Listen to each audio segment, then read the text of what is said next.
बताए थे ना 5 अनुत्तर विमान वाले, तो वो जो 5 अनुत्तर विमान वाले हैं, उसमें से जो बीचों बीच सर्वार्थ सिद्धि वाले हैं, वो एक भवावतारी होते हैं, कल बताया था मैंने। हाँ वो सर्व तो। हाँ, और उसके चारों तरफ वाले जो है ना, वो 2 भवावतारी होते हैं। तो अच्छा। विशेष पुण्य वाले हुए कि नहीं हुए कि भाई उनको देखो, उसमें 2 भावों के बाद उनको सबको मोक्ष हो जाएगा, अच्छा। ऐसे। ठीक है ना। चलिए शुरू करें आज की क्लास। चलो पहले मंगलाचरण करेंगे। मोक्ष मार्गस्य नेतारम, भेतारम कर्म भूतताम, ज्ञातारम विश्व तत्वानां, वंदे तद्गुण लब्धये, वंदे तद्गुण लब्धये। बोलिए उमा स्वामी महाराज की जय। बोलिए द्वादशांग जिनवाणी माता की जय। बोलिए जैन धर्म की जय। हमारे कल 20 सूत्र तक हो गए थे चौथे अध्याय के, तो एक बार थोड़ा सा वापस रिवाइज करवा देती हूँ। हमने पढ़ा था वैमानिकाः, यानी चौथे प्रकार के जो देव है वो कौन से हैं? वैमानिक देव। और वैमानिक किनको कहते हैं? जिनका विशेष मान सम्मान होता है, जो विमान में रहने वाले हैं, या फिर यहाँ से वैमानिक देवों का वर्णन शुरू होता है। कौन से सूत्र से? 16वें सूत्र से। फिर इनके 2 प्रकार मैंने आपको बताए कि वैमानिक देव 2 प्रकार के हैं, एक कल्पोपपन्न और एक कल्पातीत। कल्पोपपन्न का मतलब है जहां कल्प की कल्पना की जाती है।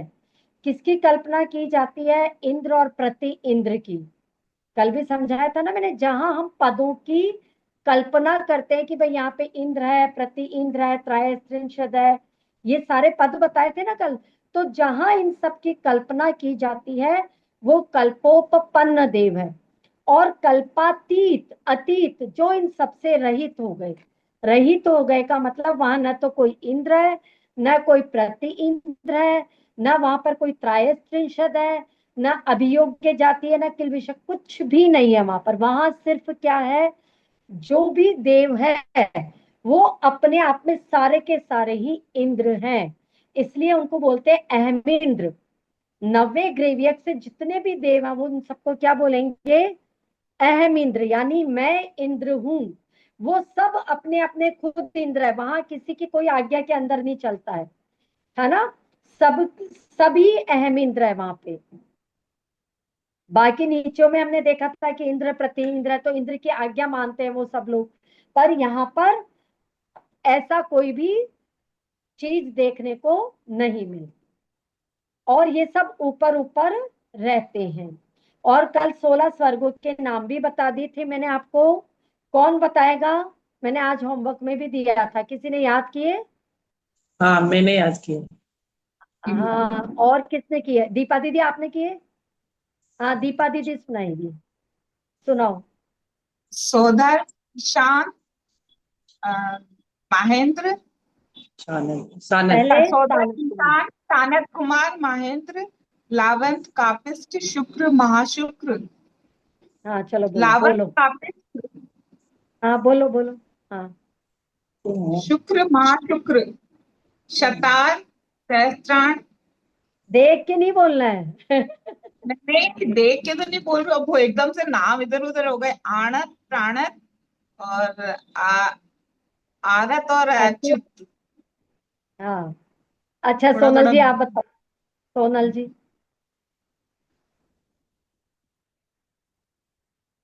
सौधर्म, सौधर्म इंद्र, ईशान इंद्र, सानत,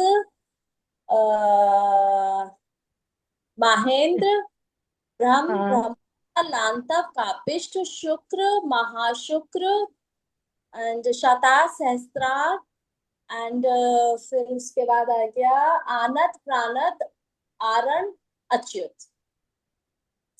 सही है। सिर्फ एक मिनट, आपने शतार सहस्त्रार्थ के बाद सहस्त्रार बोला था आपने? हाँ बोला था। हाँ ठीक है, ठीक है। आनत प्राणत और आरण अच्युत, बिल्कुल सही है। ठीक है। और ऐशान स्वर्ग बोलना है, ईशान नहीं बोलना। दीपा दीदी आपने ईशान बोला था ना, ऐशान बोलना उसको, है ना। ये 16 स्वर्गों के नाम है। और इनके इंद्र मैंने कल बताए थे कि 12 ही इंद्र होते हैं। शुरू के जो 4 स्वर्ग हैं उनमें तो एक एक जो स्वर्ग का नाम है वही उनका इंद्र है। जो बीच के बताए थे उनमें लांतव कापिष्ट में से लांतव इंद्र है, शुक्र महाशुक्र में से शुक्र इंद्र है, शतार सहस्त्रार में शतार है, और ब्रह्म ब्रह्मोत्तर में ब्रह्म है। ये 4 है। और फिर लास्ट के 4 में फिर अपने में एक एक जो है वो इंद्र है। इस तरह से यहाँ 12 इंद्र होते हैं और स्वर्ग कितने होते हैं, 16 होते हैं। और 63 उनमें कुल मिलाकर के पटल होते हैं। जैसे मैंने बताया था ना मल्टी स्टोरीज बिल्डिंग होती है, वैसे वहां पर 63 पटल हैं। और जैसे जैसे हम स्वर्गों में ऊपर बढ़ते जाते हैं तो वहां पर क्या क्या बढ़ता जाता है, स्थिति, प्रभाव, सुख, द्युति, लेशा, विशुद्धि, इंद्रियावधि, विषय तुद्धि कहा। ये सारी चीजें वहां पर बढ़ती जाती है। क्या क्या, स्थिति मतलब आयु बढ़ती जाएगी, प्रभाव का मतलब होता है उनमें जो शाप और अनुग्रह देने की शक्ति है उसको कहते हैं प्रभाव, वो भी बढ़ता जाता है। उनका सुख, उनके शरीर की कांति, उनकी लेशा यानी उनके परिणामों की विशुद्धि, और उनके इंद्रियों के विषय और अवधि ज्ञान, ये सब क्या है उनके बढ़ते जाते, जैसे जैसे ऊपर जाते जाएंगे ना ये सब उनके बढ़ते जाएंगे। यहां तक हमारा कल हो गया था। अब हमने देखा कि जैसे जैसे हम स्वर्गों में ऊपर जा रहे हैं कुछ चीजें मैंने बताई कि बढ़ती है, तो अब क्या घटता है फिर वहां पर, तो उसके लिए अगला सूत्र, सूत्र नंबर 21। हाँ दीपा जी लाडनू से पहले मैं पढ़ रही हूँ। गति शरीर परिग्रहाभिमानतो हीनाः। गति शरीर परिग्रह भी पांतो हीना। हाँ, अब जैसे जैसे स्वर्गों में ऊपर जाते जा रहे हैं तो क्या क्या चीज में कमी आ रही है देखो। सबसे पहला है गति। गति का मतलब होता है वो ऊपर ऊपर वाले देव गमनागमन कम करेंगे, ज्यादा इधर उधर आएंगे जाएंगे नहीं, अपने ही विमानों में रहेंगे। जब पंच कल्याणक होते हैं तो नव ग्रेवियक से पहले जो देव है वो सब आते हैं कि नहीं आते पंच कल्याणकों में, आते हैं ना। पर ये जो अहमिंद्र है ये नहीं आते, ये गमन बंद कर देते। ये क्या करते हैं, जैसे ही इनको पता चलता है कि भगवान का जन्म हुआ है ये 7 पैर आगे चलते हैं और भगवान को वहीं से अप्रत्यक्ष रूप में क्या कर देते हैं, नमोस्तु कर देते। ज्यादा आते जाते नहीं है, ये अपने ही विमान में रहते हैं। फिर शरीर, इनका शरीर कम कम होता जाता है। इनका शरीर क्या है, नीचे के जो स्वर्ग है ना वहां तो देवों की जो हाइट है वो 7 हाथ की होती है ना। सौधर्म इंद्र से अगर हम चालू करते हैं तो वहां पे तो 7 हाथ का शरीर होता है सौधर्म इंद्र ईशान इंद्र का। लेकिन जैसे जैसे ऊपर बढ़ते जाओगे तो धीरे धीरे सबसे लास्ट में कौन सा है, सर्वार्थ सिद्धि, वहां पर आते आते देवों की जो हाइट है वो मात्र 1 हाथ की इतनी रह जाती है बस। इतने छोटे हाइट के देव रह जाते हैं। तो दूसरी किस चीज में कमी आई, शरीर की ऊंचाई में। फिर परिग्रह, उनका परिग्रह भी धीरे धीरे कम होता जाता है। कम कैसे होता है कि जैसे हम नीचे के स्वर्गों में थे ना तो उनके विमान बहुत बड़े बड़े होते हैं और जैसे जैसे ऊपर होते जाएंगे उनके विमान जो हैं वो छोटे छोटे होते जाएंगे। अब आप एक बात बताओ, जिनका घर बड़ा है उनको परिग्रह ज्यादा है, जिनका घर छोटा उनको परिग्रह ज्यादा है, किसको ज्यादा है, छोटे वाले को।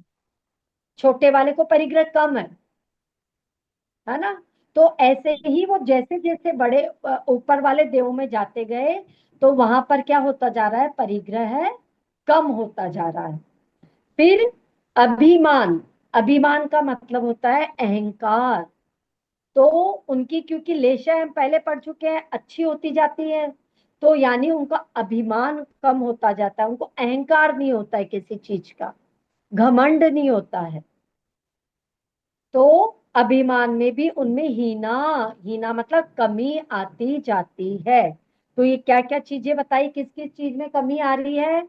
गति में, उनके शरीर में, परिग्रह में और अभिमान में। इन सब में धीरे धीरे जितने ऊपर जाते जाओगे, इन चीजों में कमी आती जाएगी। लोभ आदि कषाय कम होगी, मान कषाय कम होगी, इधर उधर आएंगे जाएंगे नहीं, शरीर की हाइट कम हो जाएगी, इनके अभिमान और इनके वो विमानों की जो वो है लंबाई चौड़ाई वो भी कम होती जाती है। लेकिन नीचे वाले देव क्या सोचते हैं? वो क्या सोचते हैं नीचे वाले देव की? ऊपर वाले देवों के ऊपर पास वाले। पता नहीं क्या सुख है, उनको क्या क्या मिलता है, वो इस चीज को लेकर के वैसे ही दुखी होते रहते हैं। जबकि ऊपर जैसे जा रहे हैं तो उनका तो परिग्रह और कम होता जा रहा है। वहां तो स्त्रियां भी नहीं होती। ये जो हमने पढ़ा 16वें स्वर्ग तक, है ना, तो उसके बाद में तो स्त्रियां ही नहीं है, देवियां नहीं होती वहां पे। और जो 5वां स्वर्ग होगा ना, ब्रह्म, उसमें भी, ब्रह्म स्वर्ग में भी अभी आएगा, ऊपर का देव है, वहां पे भी देवियां नहीं जाती, आएगा उसका, वो मैं बताती हूँ अभी। चलिए सूत्र नंबर 22। हाँ नीलम भाभी। पीत पद्म शुक्ल लेशा द्वित्रिशेषेषु। हाँ। पीत पीत पद्म शुक्ल लेशा द्वित्रिशेषेषु। हाँ, अब यहाँ पर बता रहे हैं कि कौन से देवों में कौन सी लेशा होगी। बता रहे हैं, हम लेशा तो पहले पढ़ चुके हैं। तो लेशा 6 प्रकार की बताई थी आपको, कृष्ण नील कापोत और पीत पद्म शुक्ल। अब वो कृष्ण नील कापोत तो है ही नहीं यहाँ पर, सिर्फ 3 लेशा है जो वैमानिक देवों में 16 स्वर्ग के बाद से, या सॉरी 16वें स्वर्ग तक के जो देव है, तो उनमें कौन कौन से लेशा है उनके बारे में बता रहे हैं। तो पीत पद्म शुक्ल लेशा है, लेकिन कहाँ कहाँ पर कौन कौन सी है देखो पढ़ो। द्वि यानी 2, त्रि यानी 3, और शेषेशु मतलब बाकी के जितने भी बचे। अब ये जो यहाँ पे विभक्ति यूज करी है ना, इसका मतलब है द्वि, द्वि का मतलब है 2 युगल में। 2, जो हम 16 स्वर्ग पढ़ के आए ना अभी, 16 स्वर्ग में मैंने कैसे बताया था आपको, कैसे रहते हैं वो, सौधर मैशान ऐसे रहते हैं ना, फिर उसके ऊपर सानत कुमार महेंद्र, यानी ये 2 युगल हो गए, एक नीचे का युगल एक ऊपर का युगल। तो इन 2 युगलों में पीतलेशा होगी। द्वि मतलब 2 युगल में। तो 2 युगल कौन कौन से हो गए? सानत कुमार और नीचे सौधर्मेंद्र वाला युगल, इन दोनों में पीतलेशा होगी। सोधर मैशान में भी होती ना पीत। हाँ ऐशा, वो तो युगल में आ गया ना, सौधर्म के पास वाला ऐशान हो गया और सानत कुमार के पास महेंद्र हो गया। तो इन दोनों युगलों में पीतलेशा होगी। अब इसके बाद क्या वापस में बोलना है वाला भाभी एक बार?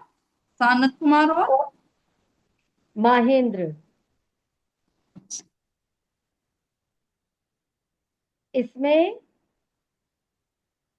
पीतलेशा होगी। ठीक है। अब इसके बाद में त्रि। अब इसके आगे नाम बताओ मेरे को, 3 युगलों के नाम कौन बताएगा? अपन ने सानत कुमार महेंद्र तक पढ़ लिया। हाँ नीलम भाभी, महेंद्र के बाद सायं बोलो। ब्रह्म ब्रह्म। ब्रह्म ब्रह्मोत्तर लांतव हाँ कापिष्ट और शुक्र महाशुक्र। हाँ, ये 3 क्या हो गए? युगल हो गए। तो इन 3 युगलों में अब कौन सी लेशा होगी? पद्मलेशा। पद्मलेश। हाँ पद्मलेशा। ठीक है। अब इसके बाद में शेषेशु। तो शेषेशु का मतलब अब जितने भी बच गए, यानी ब्रह्म ब्रह्मोत्तर लांता कापिष्ट के पास जो भी बच गए, उनमें शुक्ल लेशा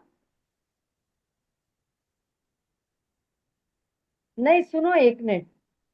ब्रह्म ब्रह्मोत्तर एवं लांतव कापिष्ट शुक्र महाशुक्र, 3 हो गए ना ये। अब 2 ही तो बचे तो हैं, आणत प्राणत नहीं, और आणत रज्जु। हाँ हाँ हाँ हाँ, तो इसमें शुक्ल लेशा होगी।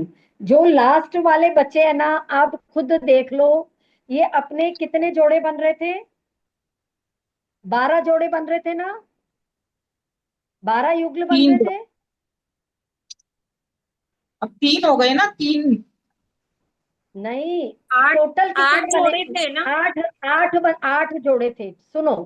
8 जोड़ों में से शुरू के 2 कम करो, 2 जोड़े, तो उसमें पीतलेशा। अब कितने बचे? 6। 6 में से 3 में फिर हो गई पद्म, तो अब कितने जोड़े बचे? 3 जोड़े बचे। तो 3 जोड़ों में अब कौन सी लेशा हो जाएगी? शुक्ल लेशा। यानी उनके परिणाम बहुत ज्यादा निर्मल होंगे।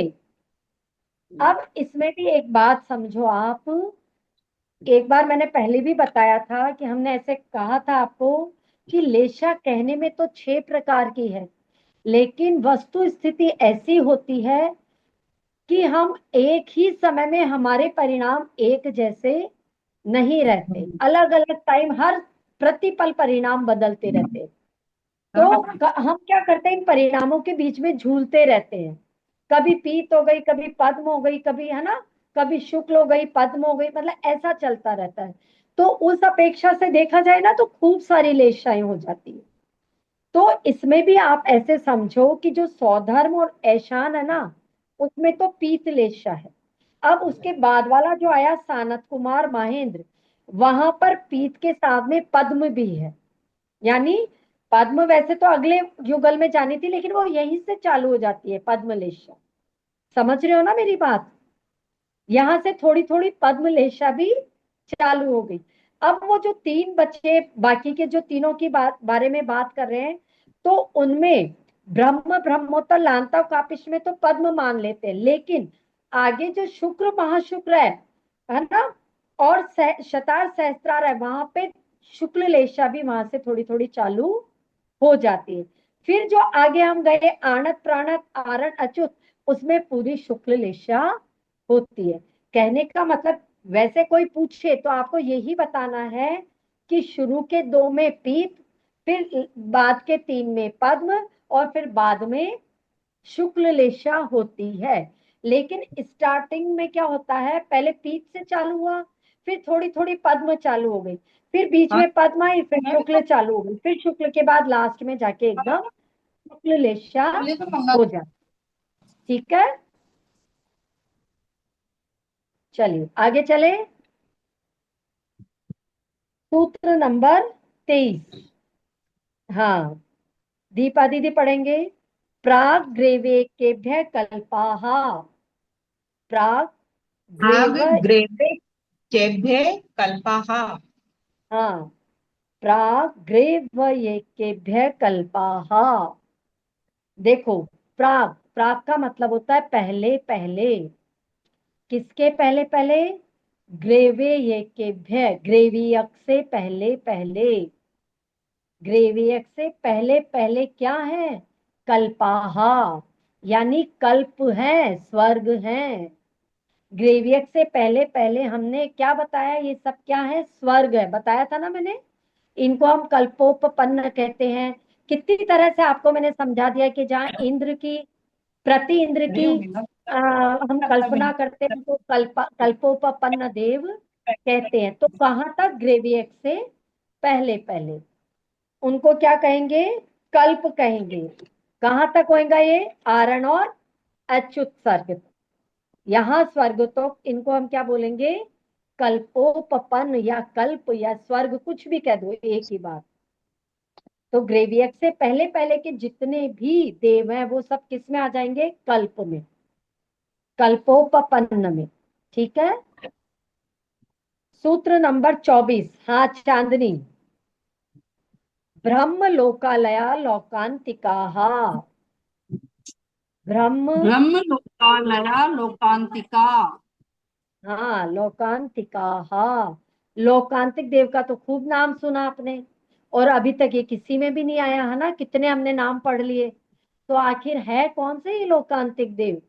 और बहुत पॉपुलर देव है ये, क्योंकि पंच कल्याणकों में इनका विशेष महत्व होता है ना।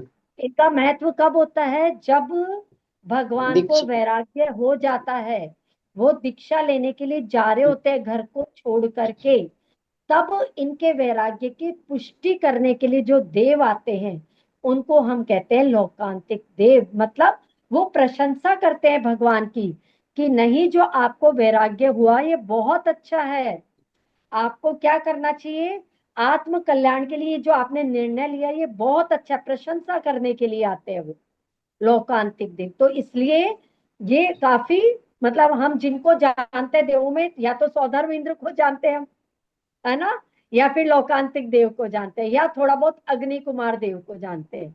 बाकी सब क्योंकि नाम सुना नहीं इतना, इसलिए जानते नहीं है। तो ये लोकांतिक देव आखिर रहते कहाँ पर है, तो वो बताया है ब्रह्म लोकालया। ब्रह्म कौन से नंबर पे आया था ब्रह्म नाम का स्वर्ग, याद करो तो एक बार। 5वें नंबर पे। 5वें नंबर पे, है ना, 5वें नंबर पे ब्रह्म नाम का स्वर्ग आया था।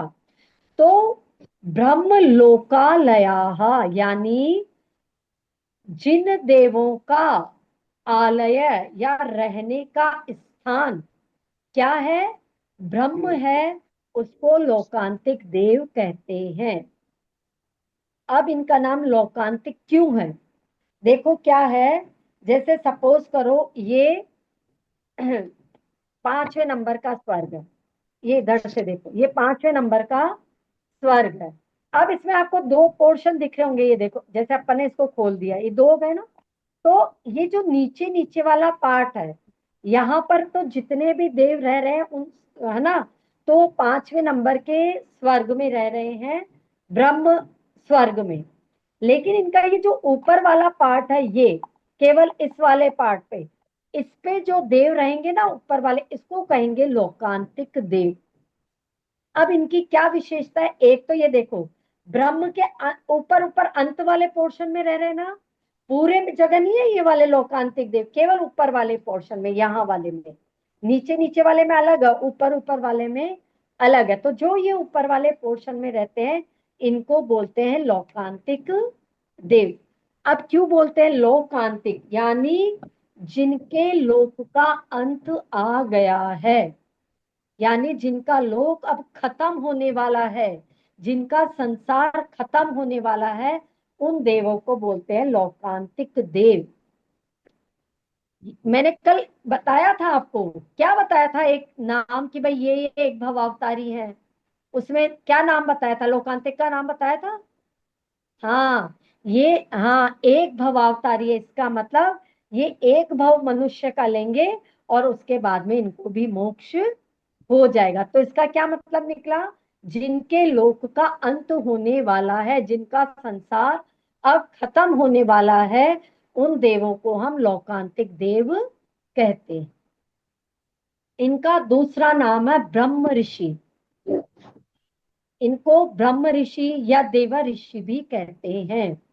क्यों कहते हैं, देखो वैसे क्या है, 5वें स्वर्ग तक देवियां जाती है ना, देवियां जाती, लेकिन ये जो इनका स्थान हमने बताया, ये ऊपर वाला, यहाँ पर देवियों का जाना वर्जित है, यहाँ पर देवियां नहीं जाएगी। ये क्या होते हैं, ब्रह्मचारी होते हैं, इसलिए इनको ब्रह्म ऋषि की संज्ञा दी जाती है। ब्रह्मचारी होते हैं ये, इनका काम होता है सिर्फ तत्वों की चर्चा करना। ये हमेशा, मतलब जिनवाणी का के बारे में ही जो भी तत्व चर्चा करनी है केवल वो ही करते हैं, बस इनका और कोई भी काम नहीं होता। इसलिए लोकांतिक देव अपने आप में बहुत श्रेष्ठ है, विशेष पुण्य को लिए हुए हैं।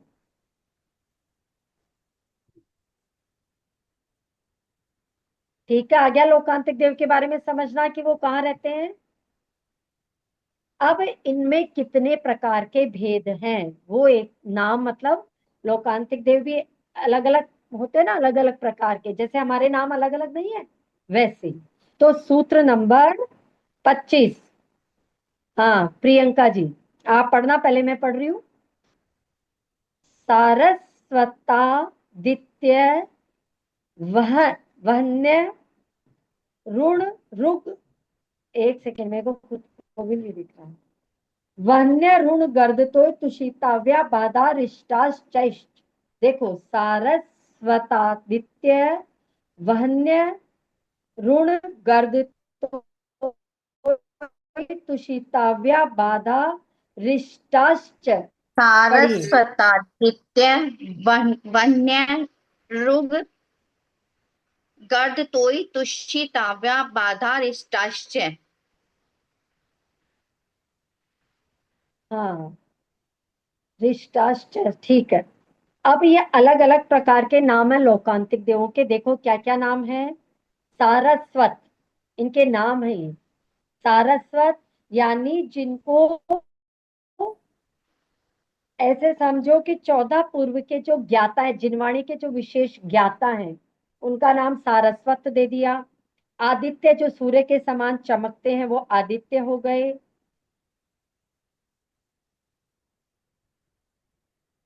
फिर वहनी, वहनी का मतलब जो अग्नि के समान है। फिर उदयमान, जो सूर्ति उदयमान सूरज जैसा उदय होता है ना, जब सनराइज जब होता है, तो जैसे कांति लिए हुए होते हैं, उनको अरुण कह दिया। फिर ऐसे ही गर्द तोय है, जिनके मुख से जो शब्द निकलते हैं वो जल के प्रवाह के समान निकलते हैं, वो गर्द तोय हो गए। फिर जो हमेशा संतुष्ट रहते हैं, उनको तुषित कहते हैं। अव्याबाध, जिनको किसी भी प्रकार की बाधा नहीं सताती, वो अव्याबाध हो गए। अरिष्ट, जो जो किसी का भी अकल्याण वाला काम नहीं करते, उनको अरिष्ट कहते हैं। ये इस प्रकार से 8 प्रकार के लोकांतिक देवों में, मतलब लक्षण के आधार पे उनके भेद बता दिए कि 8 प्रकार के लोकांतिक देव हैं। एक बार वापस देख लो। सारस्वत, आदित्य, वन्नी, अरुण, फिर गर्दतोय, तुषित, अव्याबाद और अरिष्ट, ये इनके नाम हैं।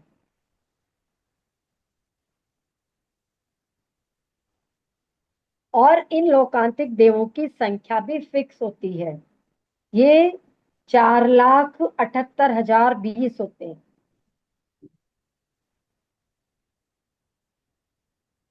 सॉरी, 4,07,820, सॉरी वापस लिख लो।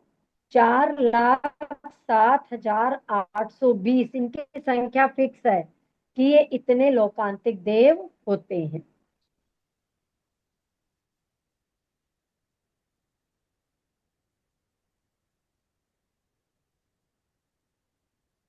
अब सूत्र नंबर 26। विजयादिषु द्विचर्माः। विजयादिषु द्विचर्माः। दीपा दीदी पढ़िए। जियादिषु द्विचर्माः। हाँ, अब विजय आदिषु द्विचर्माः, यानी विजय आदि जो में रहने वाले जो देव हैं, वो द्विचर्मा हैं। द्विचर्मा यानी 2 भवावतारी हैं। सर्वार्थ सिद्धि वाले क्या थे? एक भवतारी। एक भवावतारी थे। अब जो नवग्रेवियंत, जयंत और अपराजित वाले विमानवासी हैं, और इसके अलावा जो नव अनुदिश में रहने वाले अहमिंद्र हैं, ये सब क्या हैं? द्विचर्म वाले हैं, या लिख लो 2 भवावतारी हैं। देखो, द्विचर्मा, यहाँ अर्थ समझो कि हो सकता है कि उनको 2 भवों में के बाद में मोक्ष हो जाए, लेकिन अगर उनकी तपस्या साधना उत्कृष्ट है, प्रबल है, तो उनको एक भव में भी मोक्ष हो सकता है। 2 तो चर्म कहे, मतलब 2 बात तो हो गई, ये तो फिक्स ही है कि 2 में तो हो ही जाएगा। लेकिन अगर वो उत्कृष्ट साधना तपस्या करे, तो उनको एक भव में भी क्या हो सकता है? मोक्ष हो सकता है। लेकिन हम क्या लिखेंगे कि विजय आदि, जो विजय, जयंत, वैजयंत और अपराजित जो विमानवासी देव हैं, और जो नव अनुदिश वाले देव हैं उनको, वो सब क्या है, दो भवावतारी। लिख लो, ये सब दो भवावतारी हैं, यानी इनको पक्का है कि दो भवों में तो मोक्ष हो ही हो जाएगा।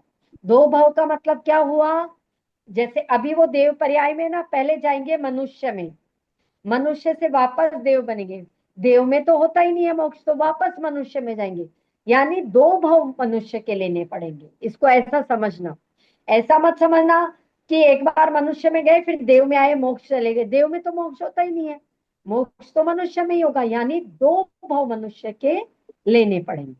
ये क्लियर हो गई बात? दो भव अवतारी का मतलब और एक भव अवतारी का मतलब, ये क्लियर हो गया सबको? चलिए आगे, सूत्र नंबर 27। अब यहां तक हमने सारे देवों का वर्णन पढ़ लिया, 16 स्वर्गों का, वैमानिक का, भवनवासी का, व्यंतर का, सारा पढ़ लिया। और पिछले में हमने नरक का भी पढ़ लिया। तिर्यंचों का वर्णन कहीं पर भी नहीं आया। तो अब शिष्य ने पूछा कि अब तिर्यंचों के बारे में भी कुछ बताइए। तो क्या सूत्र लिखा उसके बारे में, देखिए 27वां सूत्र, औपपादे मनुष्येभ्यः शेषात् तिर्यग्योनयः। चांदनी पढ़ो।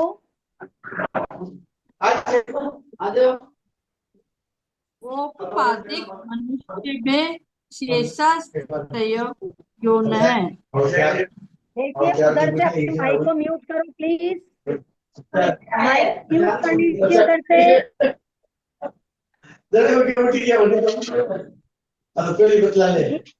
दीपा जी माइक को म्यूट कीजिए उधर से। देखिए, औपपादिक मनुष्येभ्यः शेषात् तिर्यग्योनयः। अब एक ही सूत्र में आचार्य देखो कितने चतुर हैं, एक सूत्र में सारे तिर्यंचों का वर्णन आ गया। उन्होंने कहा कि भाई मैंने आपको पहले बता दिया कि उपपाद जन्म वाले क्या होते हैं, देव होते हैं और नारकी होते हैं, ठीक है, तो उनको आप छोड़ दो, उपपाद जन्म वालों को।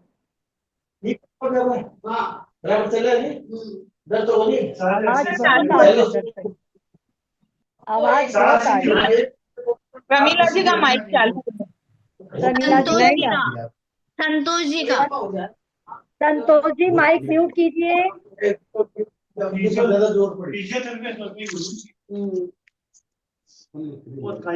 संतोष जी माइक म्यूट कीजिए प्लीज। हाँ चलो देखो, तो उपपाद जन्म वाले कौन होते हैं, नारकी होते हैं और देव होते हैं, वो और मनुष्य में और मनुष्य, इन सबको इन सबको छोड़ दो, शेष जितने भी बचे वो सब तिर्यंच हैं। एक ही सूत्र में आचार्य ने क्या कह दिया, अब आपको इनके अलावा जो दिख रहे हैं वो सब क्या हैं, तिर्यंच हैं। अब आपको चाहे गाय, घोड़ा, बकरी, लट, चींटी, पीपल, मच्छर, ये जितने भंवरा आदि जो सब कुछ भी दिख रहा है, मगरमच्छ, गेंडा, जो जो कुछ भी दिख रहा है वो सब क्या है, तिर्यंच है। अगर पहले वो तिर्यंच का वर्णन यदि बताते तो उनको एक एक तिर्यंच का स्पेसिफिक मतलब करना पड़ता है। अब उन्होंने क्या कह दिया, भाई मैंने 3 के बारे में बता दिया, गतियां कुल 4 है, 3 आपको बता दिया, अब जो शेष दिख रहे हैं वो सब क्या है, तिर्यंच। अब तिर्यंच का मतलब क्या, जो अपने शारीरिक रूप में कुटिलता लिए हुए हैं, जो तिरछे चलते हैं, या जिनको मायाचारी ने का जिन्होंने परिणाम किया था ना, जिन जीवों ने पिछले भाव में, वो सब क्या बनते हैं, तिर्यंच बनते हैं।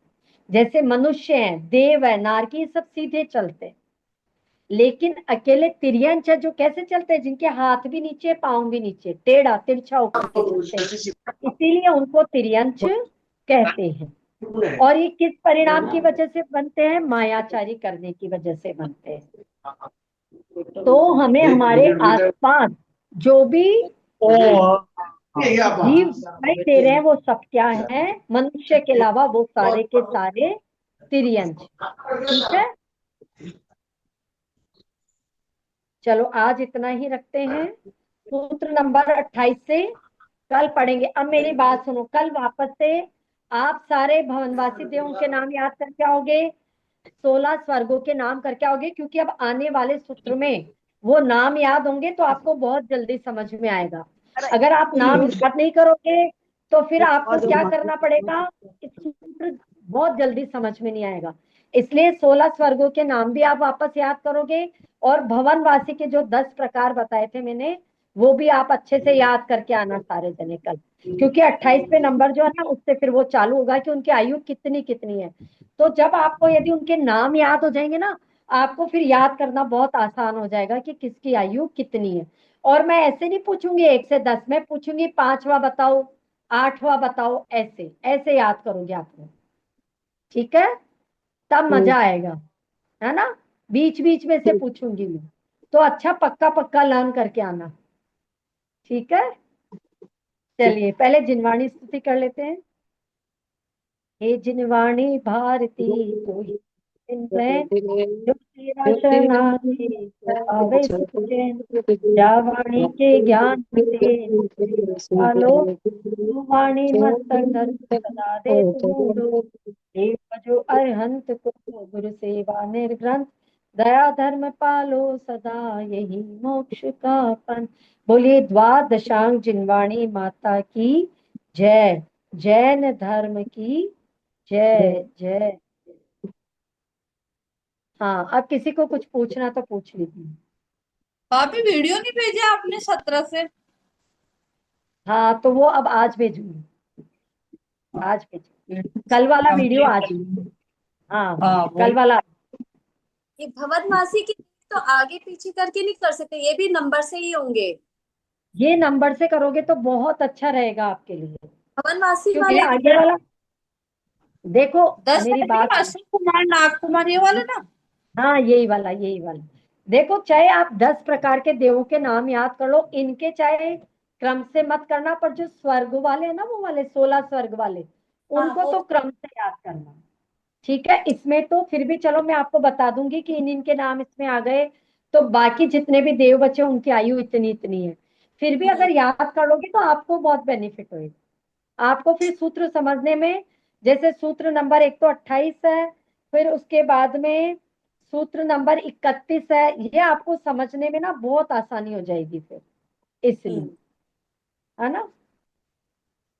चलिए, हो गया, ठीक है,